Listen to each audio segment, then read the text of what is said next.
Halo, perkenalkan nama saya Roswita Srimelati Sirait, NPM 19010137, mata kuliah Bahasa Indonesia kelas tinggi, dan saya akan membawakan materi yaitu penggunaan metode, media, dan pendekatan yang cocok untuk materi cerpen. Dan saya akan menjelaskan sebagai berikut. Yang pertama yaitu metode yang cocok digunakan dalam materi cerpen adalah metode picture and picture. Alasan saya menggunakan metode picture and picture adalah di mana akan mempermudah kita sebagai tenaga pendidik dalam mengajarkan cerpen dengan menggunakan gambar. Yang bagian B, media yang digunakan adalah media visual. Media ini sangat cocok akan mempermudah dengan melihat gambar dan akan meningkatkan imajinasi baru dalam menulis cerpen. Yang bagian C, pendekatan yang saya gunakan adalah pendekatan komunikatif. Alasan saya memilih pendekatan ini di mana akan lebih meningkatkan sistem komunikasi siswa dalam berbicara, apalagi dalam menulis cerpen. Pengertian cerpen menurut para ahli. Yang pertama yaitu menurut KKBI, cerpen adalah cerita pendek yang berisikan tentang cerita yang berisi kurang lebih dari 1000 kata. Pada umumnya, cerita pada cerpen bisa memberikan kesan dominan dan berkonsentrasi pada satu permasalahan satu tokoh. Yang kedua yaitu menurut Nugroho Noto Susanto, cerpen adalah kisah cerita pendek yang dibuat dalam jumlah kata mulai dari 5000 kata. Menurut saya, cerpen adalah suatu imajinasi yang dikarang oleh penulis yang berupa sebuah karangan fiktif dan tanpa harus dialami oleh penulis tersebut. Ciri-ciri cerpen ada 6 ciri-cirinya. Yang pertama, berisikan sebuah karangan efektif. Yang kedua, tersusun lebih dari 1000 kata. Yang ketiga, dapat dibaca sekali duduk. Yang keempat, diksi yang dipakai tidak rumit.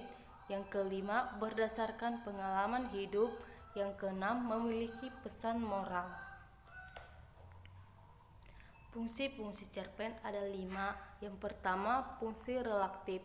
Fungsi relaktif adalah fungsi sebagai hiburan. Yang kedua, fungsi estesis. Fungsi ini adalah sebagai nilai kepuasan dalam membaca. Yang ketiga, fungsi didaktif adalah yang memberikan pembelajaran hidup. Yang keempat, fungsi moral adalah yang mengandung pesan yang tersimpan dalam cerpen tersebut. Yang kelima, fungsi religius. Fungsi religius adalah yang mengandung nilai agama. Unsur-unsur intrinsik dalam cerpen. Yang pertama adalah tema. Tema adalah suatu gagasan atau ide yang terkandung dalam cerpen. Yang kedua yaitu tokoh atau penokohan. Tokoh dalam penokohan ini terdapat 3 tokoh. Yang pertama yaitu tokoh protagonis, tokoh antagonis, dan tokoh tritagonis. Yang ketiga yaitu alur atau plot merupakan jalan cerita dalam cerpen tersebut.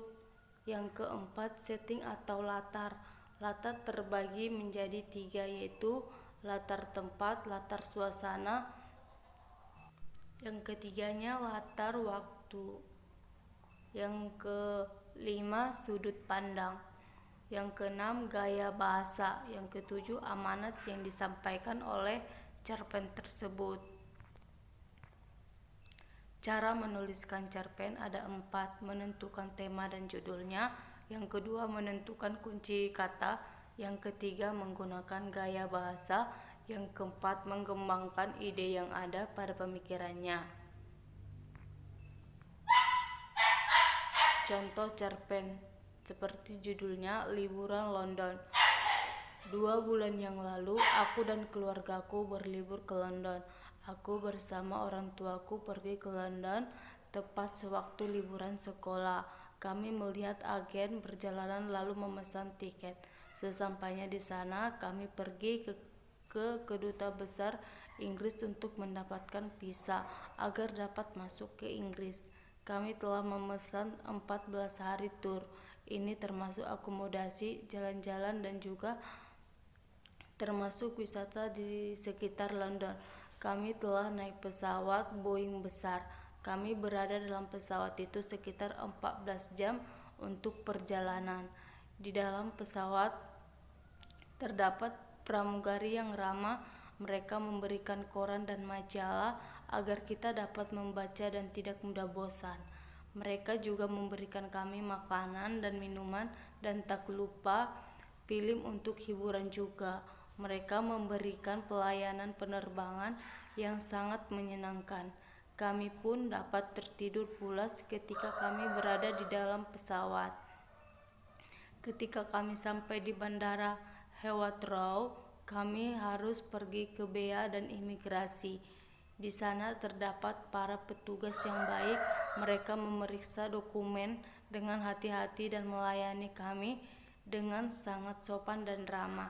Keluargaku dan aku mengumpulkan tas kami dan pergi ke London. Tas kami sudah diatur untuk ditransfer ke hotel.